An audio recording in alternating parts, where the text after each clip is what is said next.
अरे जतिन, मुंह छुपाने की जरूरत नहीं है, मैंने पहचान लिया तुझे। ले पकड़ पैसे। और वैसे भी तू डिलीवरी की जॉब कर रहा है और मुझे तो लग रहा है तेरी पहली कस्टमर भी मैं ही होंगी। एक बात सुन, दोबारा ना मेरे को यहाँ पे दिख मत जाइयो, वरना तेरी ना कंप्लेंट कर दूंगी कि डिलीवरी के नाम पे मेरे घर आता है। धनश्री, तुम मेरी कंप्लेंट क्यों करोगी? और मैंने ऐसा किया ही क्या है जो तुम्हें कंप्लेंट करनी पड़े मेरी? तेरी शक्ल ही ऐसी है। तू तो पहले बहुत डींगे हारता था कि मैं ये कर लूंगा, मैं वो कर लूंगा, मैं तो इतना अच्छा हूँ पढ़ाई में, ये हूँ वो हूँ। अब क्या हुआ, ये छोटी सी जॉब कर रहा है। और मैंने तो सुना था तू IPS की तैयारी कर रहा है। क्या हुआ, कर नहीं पाया क्या? फेल हो गया क्या जो ये 15-20 हज़ार की जॉब कर रहा है तू? और वैसे भी जब मैं तेरे साथ थी तब जॉब करती थी, और देखो मेरी फूटी किस्मत, अपनी सैलरी से तेरा खर्चा भी मेरे को ही उठाना पड़ता था। ये जो तूने यूनिफॉर्म खरीदी है ये भी कुछ बेक बाक के खरीदी होगी ना, क्योंकि अपने आप से तो तू खरीद भी नहीं सकता है। देखो धनश्री, तुमने मेरा बहुत मजाक उड़ा लिया। मैं मानता हूँ कि मैं पढ़ा लिखा था, काफ़ी सारी डिग्रियाँ थी मेरे पास, लेकिन मजबूरी ना इंसान से कुछ भी करा लेती है, और उस मजबूरी के कारण ही आज मैं ये जॉब कर रहा हूँ। लेकिन तुम वो मजबूरी है ना कभी नहीं समझ पाओगी। तुमने मेरा जितना मजाक उड़ाना था उड़ा लिया। अब मैं चलता हूँ यहाँ से। अरे रुक रुक, कहाँ जा रहा है? वैसे भी मेरा अभी ना मन नहीं भरा है तेरी बेइज्जती करके, पहले थोड़ा बहुत सुन तो जा। वैसे मैं ना ये जानना चाहती हूँ, इतनी डींगे हाँकने वाला, इतना पढ़ाई में अच्छा होने वाला, ये छोटी मोटी जॉब क्यों कर रहा है? चल मेरे को भी तो बता दे। चल ठीक है, एक इंसान के नाते, एक दोस्त के नाते, एक इंसानियत के नाते कम से कम ये तो बता दे, तो ये जॉब क्यों कर रहा है? धनश्री, तुम्हें क्यों जानना है मेरी ज़िंदगी के बारे में? वैसे भी तुम मुझे बहुत खुश लग रही हो, तो खुश रहो ना यार। तुम्हारे जाने के बाद ना मेरी ज़िंदगी में बहुत अप्स एंड डाउन आए, बहुत हालत ख़राब हो गई थी। मेरी ज़िंदगी में बहुत बड़ा हादसा हुआ है। तेरे साथ ऐसा क्या हुआ? तू बता तो सही, ऐसा क्या हुआ तेरे साथ जो तुझे ये जॉब करनी पड़ रही है? धनश्री, कुछ टाइम पहले ना मेरे घर में आग लग गई थी, और उस हादसे में मेरे माँ बाप का देहांत हो गया, और उनके जाने के बाद मैं इस दुनिया में अकेला रह गया। मुझे समझ नहीं आया कि मैं क्या करूँ, कैसे अपना गुजारा करूँ। मैंने हर जगह काम ढूंढा लेकिन काम नहीं मिला, क्योंकि मेरे पास मेरी डिग्रियाँ नहीं थी। वो उस हादसे में सारी जलकर राख हो गई थी। बहुत काम ढूंढा, तब कहीं जाकर मुझे डिलीवरी बॉय की जॉब मिली। अब मैं बस यही चाहता हूँ कि मैं ये जॉब ना बड़ी ईमानदारी से करूँ, अच्छे से करूँ, और अपनी ज़िंदगी को आगे बढ़ा सकूँ। तुम्हारे जाने के बाद मेरी ज़िंदगी में बहुत उतार चढ़ाव है।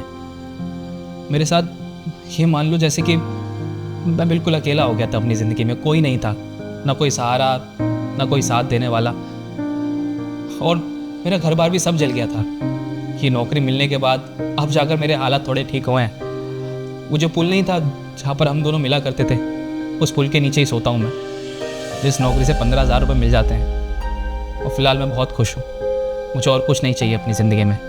फ़िलहाल मेरी नौकरी अभी ही लगी है, थोड़े दिन काम करूँगा, जब पैसा मिलेगा तो एक छोटा सा कमरा देखकर उसमें रह लूँगा। अरे तेरे साथ इतना सब कुछ हो गया, तूने मुझे बताना तक जरूरी नहीं समझा? अरे ठीक है, हमारा रिलेशनशिप खत्म हो गया था, उससे पहले तो मैं तेरी दोस्त थी ना, कम से कम एक दोस्त के नाते मेरे को बता देता। क्या मैं तेरी हेल्प नहीं कर सकती थी?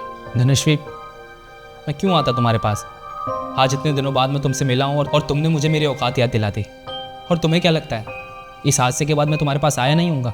मैं आया था, और जब तुम्हारे घर के नीचे पहुँचा तो तुम किसी लड़के के साथ थी, और उस लड़के के साथ तुम बहुत खुश थी, और मैं तुम्हारी खुशियों में आग नहीं लगाना चाहता था। बस इसलिए मैंने उस दिन ठान लिया कि अब तुम्हारे पास कभी नहीं आऊँगा, क्योंकि तुम अपनी लाइफ में खुश हो। अगर मैं तुम्हारे पास वापस आ जाता तो हो सकता था कि तुम्हें बुरा लगता, क्योंकि उस वक्त मेरे पास कुछ नहीं था, ना जॉब थी, ना घर था, और मेरी एजुकेशन भी सब खराब हो चुकी थी। बस इसीलिए मैं वहाँ से मुड़कर वापस चला गया, और कभी तुम्हारे पास लौट कर नहीं आया। अरे मेरी बात सुन, मेरा ना एक फ्लैट खाली पड़ा है, और वैसे भी उसमें कोई किराएदार नहीं है। अगर तू चाहे तो मैं तेरे को उस फ्लैट की चाबी दे दूंगी, लेकिन हाँ, साफ सफाई तेरे को खुद करनी पड़ेगी। वैसे मैं किराएदार को ढूंढ रही थी, उसकी जगह तू रह लेगा तो ऐसी कोई बात नहीं है। एक दोस्त के नाते मैं तेरी हेल्प करना चाहती हूँ, तू चाबी ले ले तो वहाँ पे रहना स्टार्ट कर दे। और हाँ, तूने मेरे को बताया था ना तेरी जॉब चली गई है, तो अगर तू चाहे तो जिस ऑफिस में मैं जॉब कर रही हूँ वहाँ पे एक मैनेजर की पोस्ट भी खाली है। अगर तुझे कोई एतराज़ ना हो तो मैं वहाँ पे बात करूँ। वैसे भी उस कंपनी में मैं भी जॉब कर रही हूँ, मेरी सैलरी 70,000 है। तो अगर तू चाहेगा तो मैं तेरी बात कर लूँगी। और वहाँ पे मैनेजर की जो पोस्ट खाली है, मैनेजर की जो सैलरी होती है वो 1 से 1.5 लाख रुपए होती है, उससे तेरा सब कुछ सेटल भी हो सकता है। और तेरे डॉक्यूमेंट्स की जितनी भी दिक्कत है ना, मैं अपने बॉस को बता दूँगी। अगर वो मान जाते हैं तो वहाँ से ज्वाइन कर ले, लेकिन मेरे 100% कोशिश ये रहेगी कि जल्दी से जल्दी तेरे को ज्वाइनिंग लेटर मिल जाए। और हाँ, एक और चीज़, मैंने तुझे फ़ोन किया था और तेरा नंबर ना नॉट रीचेबल जा रहा था। अगर तू बुरा ना माने तो तू मुझे कॉल कर दियो, मैं तेरा नंबर सेव कर लूँगी।